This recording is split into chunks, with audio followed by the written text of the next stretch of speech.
Stage 9, the seeding of vegetation. The Earth begins to breathe through green. At this point in the cosmic unfolding, Earth has been ordered. Stage 8. The waters know their boundaries, the air moves in currents, and the land stands firm.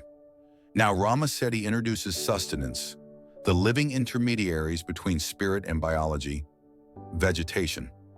The establishment of sustenance. Vegetation represents the first bridge between matter and future sentient life. It converts light, stage 5, into nourishment, teaching Earth how to feed itself.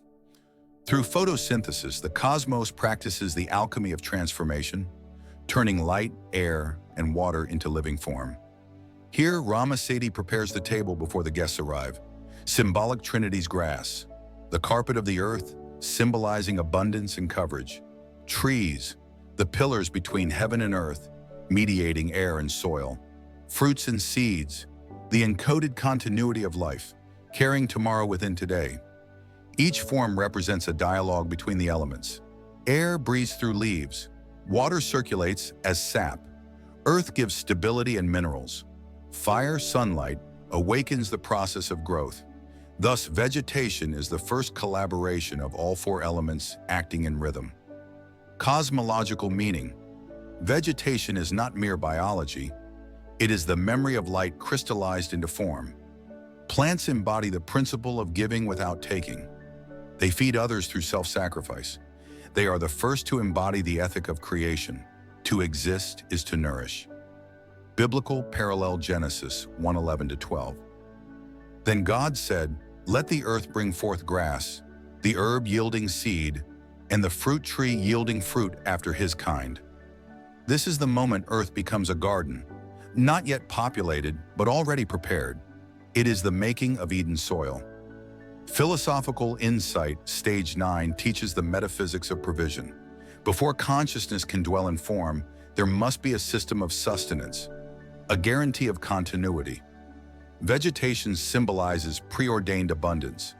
The universe's promise that life will never arrive into emptiness.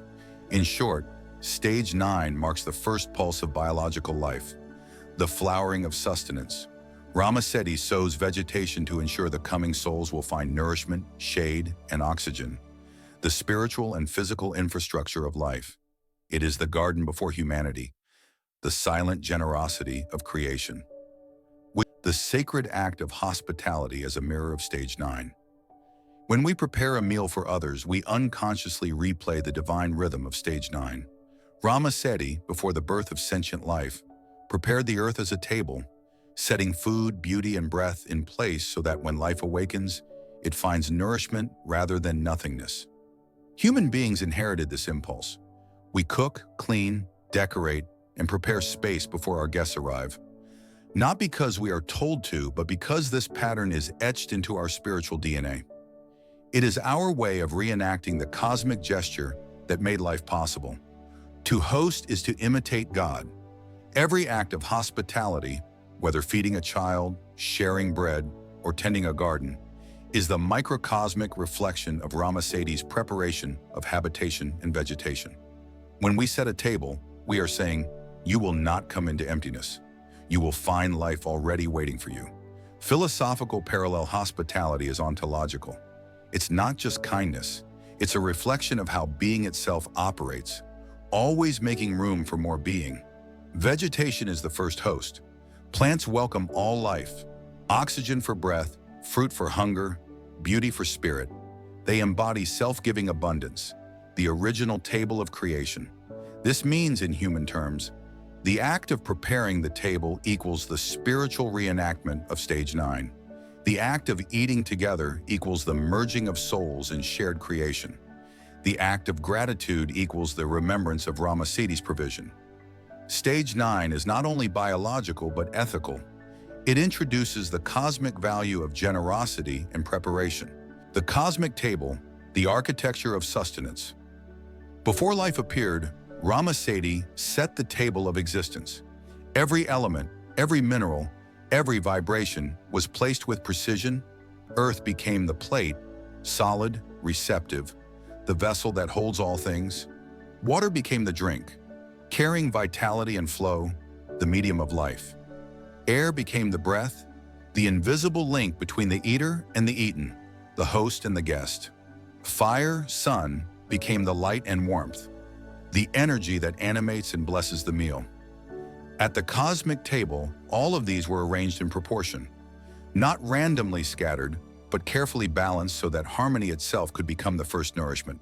The table was not wood or stone, it was order itself.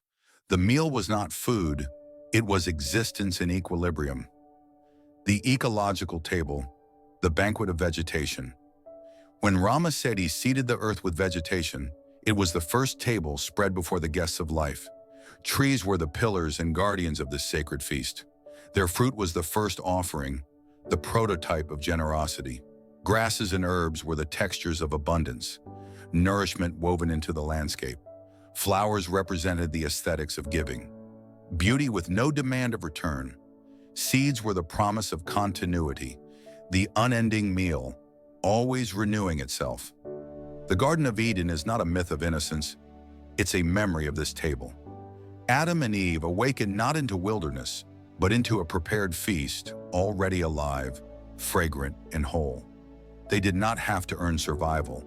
They were meant to commune. The world was not a marketplace, but a table shared between creation and creator. The spiritual table, the inner feast. On the spiritual level, this table represents the nourishment of consciousness itself.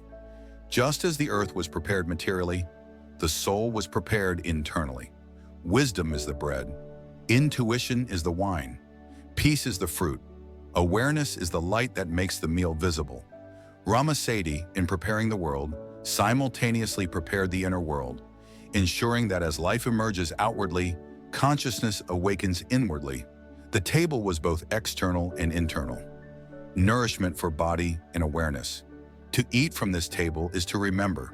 To pray is to taste the memory of the first feast.